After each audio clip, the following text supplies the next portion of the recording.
There are two primary reasons to hedge. One is to reduce your short-term cash flow volatility. Another is to maximize return on capital for whatever the investor's target level of risk is. Many benefits are achieved if you successfully reduce cash flow volatility. The primary one being that the risk of bankruptcy is reduced, which not only reduces the cost of borrowing, but also makes lenders more willing to lend you any money to begin with. Furthermore, more accurate earnings forecasting is possible when hedging. A company with more predictable earnings will in general be more valued by investors.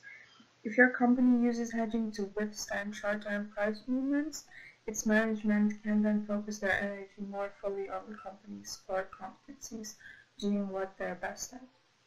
Some people don't like the idea of hedging against price fluctuations because they feel that in some ways it's a lot like gambling, but that's not true at all. Gambling increases one's risk profile by making a bet on price movements. By hedging, you are doing the exact opposite. You reduce the risk profile of your organization and don't have some preconceived notion that the odds are somehow in your favor. Although some people are willing to ignore market movements and think that they're making a safe choice by doing so, they have actually chosen to turn a blind eye to market volatility, so it's not at all a safe choice. Another thing worth mentioning is options. You can think of options as a kind of insurance against the price of a share in a company moving either up or down. And just like you would with regular insurance, an upfront premium payment needs to be paid to the seller of the option.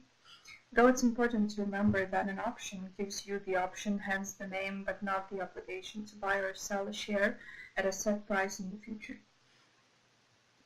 Options can be priced using a variety of different mathematical models, the Black-Scholes being the most common one.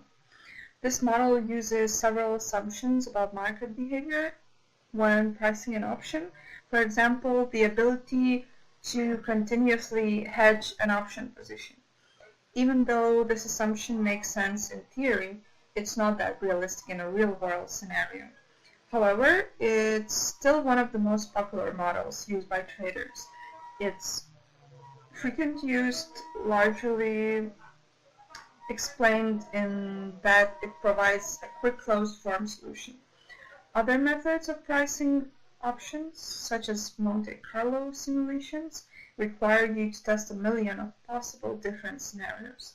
If you're a trader carrying a plethora of different options in your portfolio, Monte Carlo simulations could require enormous brute force computing power to carry out, which in a lot of cases takes more time than is reasonable for you to spare.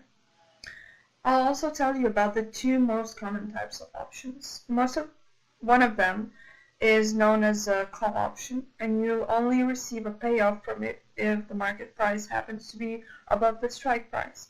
For a put option, the reverse is true. You'll only make money if the market price is below the strike price.